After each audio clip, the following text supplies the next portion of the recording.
ये आकाशवाणी रायपुर है। छत्तीसगढ़ी समाचार बुलेटिन के संग संध्या तिवारी के जय जोहार। आज के प्रमुख समाचार। केंद्रीय मंत्रिमंडल ह आवश्यक वस्तु अधिनियम में संशोधन ल दिन मंजूरी। प्रदेश में कोरोना संक्रमण के 34 नवा मरीज मिले हे अउ मुख्यमंत्री भूपेश बघेल ह उद्योगपति मन संग होय गोठ-बात में छत्तीसगढ़ के उद्योग में काम खातिर स्थानीय लोगन मन ल प्राथमिकता दे के बात कहिन हे। अब समाचार विस्तार ले। केंद्रीय मंत्रिमंडल ह आवश्यक वस्तु अधिनियम में अइसन संशोधन ल मंजूरी दे हे जेकर उद्देश्य किसान मन बर नियामक व्यवस्था ल उदार बनाना हे। ये फैसला ले किसान मन ल फायदा होही अउ कृषि क्षेत्र में सुधार आही। आज केंद्रीय मंत्रिमंडल के बैठक के बाद मीडिया ला जानकारी देवत केंद्रीय मंत्री प्रकाश जावड़ेकर ह बताइन हे कि ये संशोधन ले अनाज, तिलहन, आलू, प्याज अउ दाल आवश्यक वस्तु अधिनियम के दायरा ले बाहिर हो जाही। केंद्रीय मंत्रिमंडल ह देश में निवेश करे बर मंत्रालय अउ विभाग मन में परियोजना विकास सेल अउ सचिव के अधिकार प्राप्त दल बनाए ल घलो मंजूरी दे दे हे। आयुष मंत्रालय के तहत सहायक कार्यालय के रूप में भारतीय औषध अउ होम्योपैथी बर फार्माकोपिया आयोग के स्थापना ला घलो मंजूरी दे दे गे हे। केंद्रीय इस्पात मंत्री धर्मेन्द्र प्रधान ह नई दिल्ली में वीडियो कॉन्फ्रेंसिंग ले भारतीय इस्पात प्राधिकरण और भिलाई के इस्पात फैब्रिकेटर मन संग गोठ-बात करीन। ये गोठ-बात में भिलाई इस्पात संयंत्र बीएसपी के तीर तखार में इस्पात फैब्रिकेटर के समूह बनाए ऊपर गोठ-बात करेगिस। एखर ले स्थानीय लोगन मन ल रोजगार के मौका मिले के संगे संग स्थानीय अर्थव्यवस्था ला घलो बल मिलही। मुख्यमंत्री भूपेश बघेल लॉकडाउन के बाद शुरू हुए उद्योग मन में कोरोना संक्रमण ले बचाव के गाइडलाइन समेत जम्मो उपाय के गंभीरता ले पालन करे के जरूरत ऊपर जोर दे हे। श्री बघेला आज अपन निवास कार्यालय में राखे गे बैठक में उद्योगपति मन ले गोठ-बात करत कहिने कि उद्योग के संचालन में स्थानीय लोगन मन ला प्राथमिकता दे जाए। संगे संग स्थानीय मजदूर मन ला प्रशिक्षण दे के उखर कौशल ला बढ़ावा दे जाना चाहिए। मुख्यमंत्री गोठ-बात के दौरान उद्योग मन के समस्या के जानकारी लीन अउ उखर समाधान बर मदद करे के आश्वासन दीन। बैठक में उद्योगपति मन भूखंड मन ला फ्री होल्ड करे के नियम में संशोधन बर मुख्यमंत्री ले आग्रह करीन।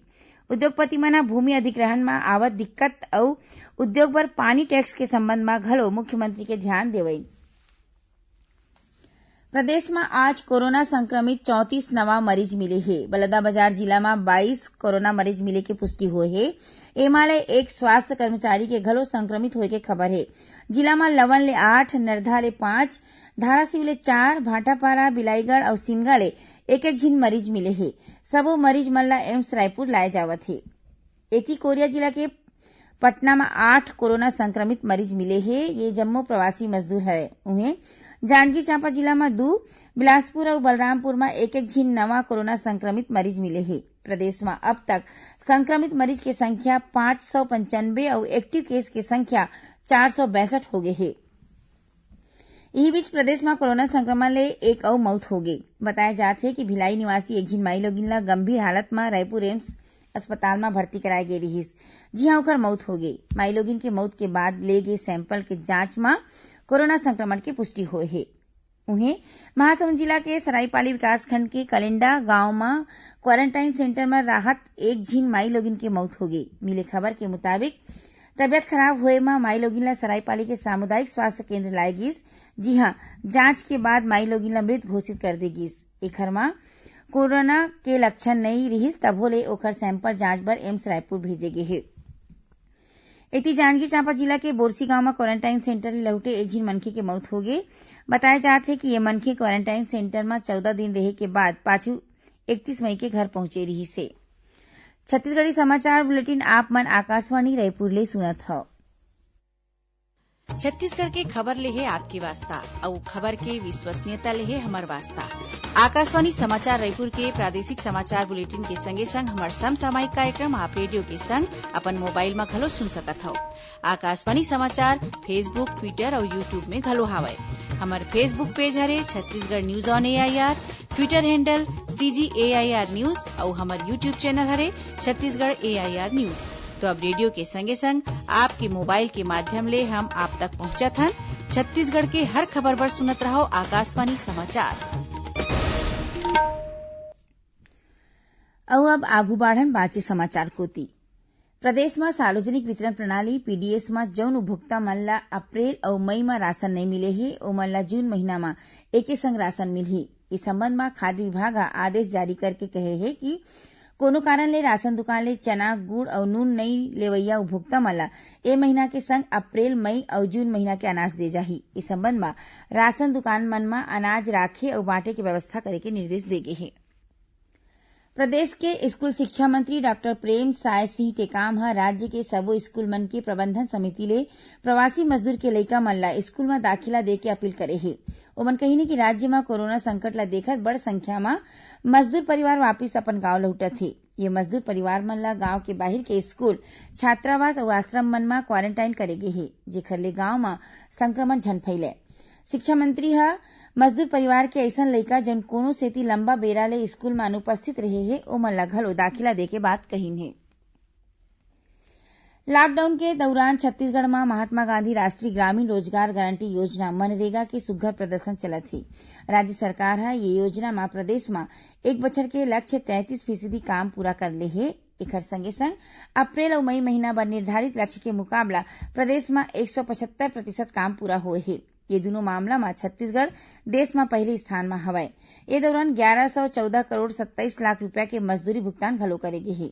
अभी प्रदेश के 10,155 ग्राम पंचायत में कुल 44,964 काम चलत हे।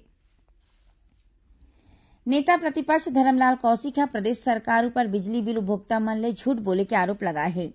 एक ठिन प्रेस विज्ञप्ति में ओमन कहिने कि राज्य सरकार लॉकडाउन के दौरान 2 महीना के बिजली बिल माफ करे के घोषणा करे रहीस। ओखर बाद घलो उपभोक्ता मन ला बाढ़े बिजली बिल दे गे हे।